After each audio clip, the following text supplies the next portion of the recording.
Ayan mga insan, dito tayo ngayon sa area natin. Ano tayo, tatraktor. Ayan si Kuya Tarok, siya, bubulibol. Ayan o. Yan ang bulibol mga insan kabukid. Yan ang ginagamit dito sa amin pag hindi pwedeng aerotor pag malalim ang putik. Yan ginagamit namin dito, yung bulibol mga insan kabukid. Ayan o. Yan, lambitan natin. Ayan o.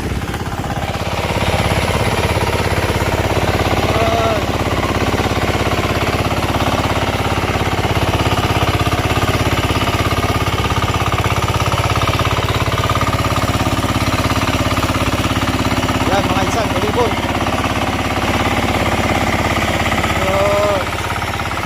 Ayan yung dinadaanan ng bulibol o.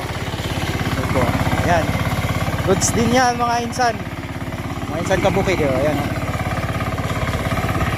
Ayan ang dinadaanan ng bulibol. Ayan o. Goods. Ayan mga insan kabukid. Bulibol ang ginagamit dito pag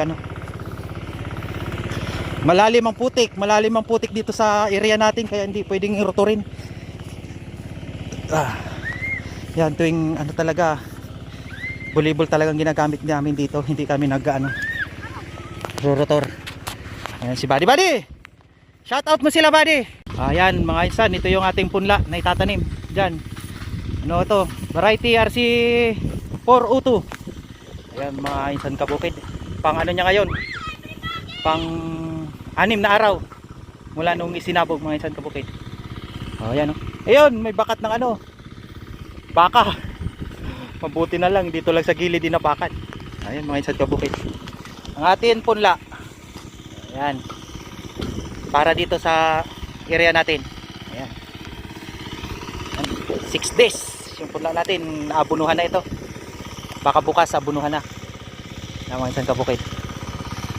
Yun. Yung area natin, lang to,